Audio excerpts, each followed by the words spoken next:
మిత్రులందరికీ కూడా నమస్కారం. 2024 సార్వత్రిక ఎన్నికల ప్రచారంలో కానీ అంతకు ముందు కానివ్వండి, ప్రస్తుత ఆంధ్రప్రదేశ్ రాష్ట్ర ఉప ముఖ్యమంత్రి వర్యులు శ్రీ కొణిదెల పవన్ కళ్యాణ్ గారు ఒక మాట అన్నారు. ఈ కూటమి ప్రభుత్వం అధికారంలోకి వస్తే ప్రతి కుటుంబానికి కూడా 25 లక్షల రూపాయల హెల్త్ ఇన్సూరెన్స్ని ఇస్తాం అని చెప్పి చెప్పడం జరిగింది.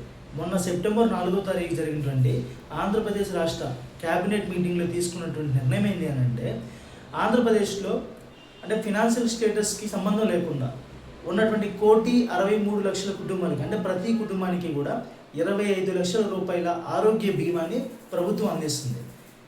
ఏ కుటుంబం అయినా సరే ఒక మెడికల్ ఎక్స్పెన్స్ వైద్య ఖర్చు 2.5 లక్షల రూపాయలు అయితే సంబంధిత ఇన్సూరెన్స్ కంపెనీ భరిస్తుంది. 2.5 లక్షల రూపాయల కన్నా ఎక్కువ అయితే ఎన్టీఆర్ వైద్య సేవా ట్రస్ట్ నుంచి దాన్ని అందించడం జరుగుతుంది. సుమారు 3,257 వైద్య సేవల్ని ఈ ఇన్సూరెన్స్ అంటే ఈ ఆరోగ్య సేవ విభాగంలో తీసుకురాబోతున్నారు. 2,493 హాస్పిటల్స్కి కూడా దాన్ని మ్యాప్ చేయబోతున్నారు. అంటే ఒక నాయకుడు ఆలోచన చేస్తే, ప్రజల కోసం ఆలోచించే నాయకుడు ఏ విధంగా ఉంటారు అనేది ఇది ఒక ఎగ్జాంపుల్గా మనం చూడొచ్చు. అసలు అలా